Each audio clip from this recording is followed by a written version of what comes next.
Conoce tu historia, presentado por mí. Este día nos acompañan el doctor profesor Fernando, el historiador Edwin y Armando, el técnico experto. Hoy les hablaremos del contexto internacional de México durante los años 1980 a la actualidad. Enseguida el doctor profesor Fernando les dará una breve introducción del tema. Fernando. Un gusto estar en su programa, señor Armando. Como usted mencionó, les explicaré algo sobre el contexto internacional mexicano. El 9 de noviembre de 1989, el mundo presenció un hecho que cambiaría el curso de los acontecimientos que se venían desarrollando desde 1945. La caída del muro de Berlín finalizó el enfrentamiento ideológico, político y económico entre los bloques socialista y capitalista, que había afectado a la sociedad mundial y obligado a los países a tomar posiciones a favor o en contra de las naciones enfrentadas. México se caracterizó en este periodo por mantener su postura neutral y por defender el principio de no intervención enunciados en la doctrina Estrada.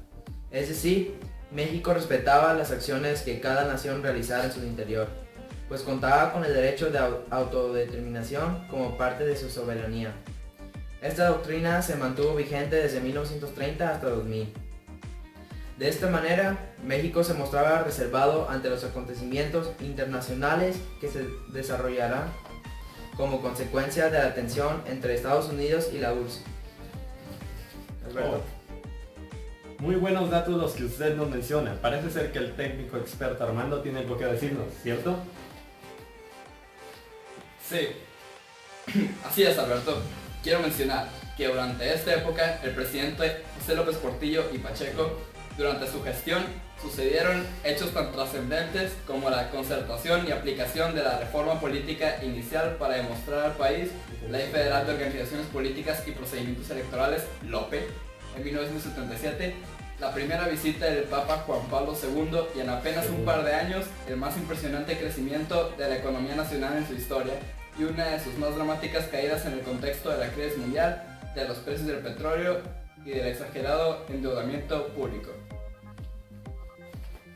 Oh, qué bueno, pero mejor que hable el historiador Edwin. Usted, sin ofender, ni siquiera terminó la secundaria. Uno no puede fiarse de sus datos, así que hable usted, Edwin, cuéntenos un poco más sobre ese interesantísimo tema. Gracias, Alberto. Como mencionas, uno no puede fiarse de cualquier dato, así que les contaré algo más. Tras el fin de la Guerra Fría e incluso desde antes, las acciones americanas se preocuparon por organizarse en bloques económicos a partir de su cercanía geográfica o lazos de amistad. Ejemplo de lo anterior es la creación del Mercado Libre Común del Sur, Mercosur, cuyos antecedentes se remontan a 1985 y la Comisión Económica para América Latina, CEPAL, de 1984, aunque en funciones desde 1948 como una comisión regional de la ONU. El papel de México ha sido de gran importancia, pues los acontecimientos del continente repercuten directa o indirectamente en la situación nacional. Basta mencionar el problema de la migración, no solo de los mexicanos que buscan trasladarse a Estados Unidos de América, sino también de los centroamericanos que pasan obligadamente por nuestro país para llegar a la frontera estadounidense. Permítame agregar este otro dato, historiador Erwin. En 1994, México se incorporó a la Organización para la Cooperación y Desarrollo Económico, para coordinar políticas que permitían la estabilidad económica y el progreso del nivel de vida de los países miembros. Un año más tarde, la formación del Grupo de los Tres, junto a Venezuela y Colombia, creaba un tratado de libre intercambio comercial entre dichas naciones y México. Armando. Yo quisiera mencionar algunos hechos de contexto internacional que ocurrieron con los distintos presidentes que han estado esos años. Miguel de la Madrid Hurtado, gobierno de 1982 a 1988. Esquema neoliberal. Reducción del gasto público, eliminación del déficit presupuestal, reducción del tamaño del Estado, mayor libertad económica y eliminación del control de los precios. Igualmente, Edwin les comentará algunos más. Carlos Salinas de Gortari, 1988-1994. Al haber llegado a la presidencia de la República, procura limpiar su imagen a través del establecimiento de una serie de políticas sociales y económicas basadas en el Estado liberalismo social. Estableció el Tratado de Libre Comercio de América del Norte en 1994. Ernesto Cedillo Ponce de León, 1994-2000. Modificación de sus principales directrices. Apertura comercial de México al exterior. Progresivo retiro del estado de participación económica directa. Restricción del gasto social. Estímulo a la participación privada en el sector agropecuario.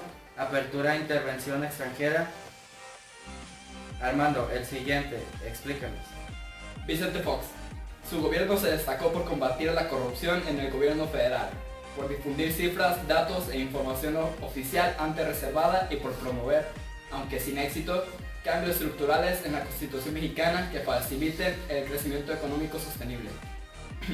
Sin embargo, también se han caracterizado sus problemas para alcanzar acuerdos importantes con otras fuerzas políticas por incluir elementos ultraconservadores entre los secretarios de Estado y otros asesores y, a nivel personal, por su falta de mesura en algunas declaraciones.